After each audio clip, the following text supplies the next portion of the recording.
पंतप्रधान नरेंद्र मोदी आणि एपी ग्लोबलचे संस्थापक तसंच सकाळ माध्यम समूहाचे व्यवस्थापकीय संचालक अभिजित पवार यांची नवी दिल्लीत भेट झाली। नवी दिल्लीत पंतप्रधानांच्या निवासस्थानी ही भेट झाली। यावेळी विविध विषयांवर चर्चा झाली। पाहूयात या चर्चेतील काही प्रमुख मुद्दे। निवडणुकीचे 2 टप्पे पूर्ण झालेत।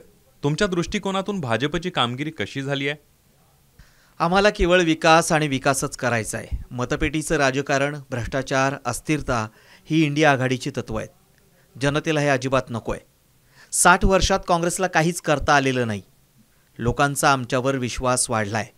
निवडणुकीच्या दोन्ही टप्प्यात मला शुभ संकेत मिळतायत। राज्यातील तुमच्या सरकारच्या कामगिरीचं मूल्यमापन कसं कराल? एकनाथ शिंदेंनी आव्हानात्मक परिस्थितीत सत्ता स्वीकारली। मवियाच्या काळातील धोरण लकवा दूर करायचा होता। आधीच्या सरकारमुळे लोक अत्यंत त्रासलेले होते आणि अस्वस्थ होते। मवियाचा जो प्रयोग झाला त्याला जनादेशाचा आधार नव्हता। आपसातल्या वादामुळेच आघाडी कोसळली। आमचं सरकार आल्यामुळे आता कामाला गती मिळाली आहे। फायलींमध्ये धूळ खात पडलेले प्रकल्प मार्गी लागलेत। नियोजनबद्ध आणि पारदर्शक काम सुरू आहे। शिंदेंच्या नेतृत्वात सरकारची दैदिप्यमान कामगिरी दिसून येते। महाविकास आघाडीमुळे एनडीए समोर आव्हानं निर्माण झाली आहेत का?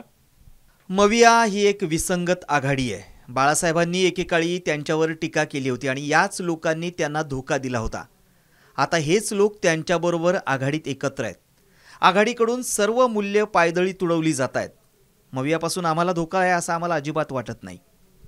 यंदाच्या निवडणुकीत वारसा कर हा शब्द गाजतोय। महाराष्ट्रातही याबाबत चर्चा आहे।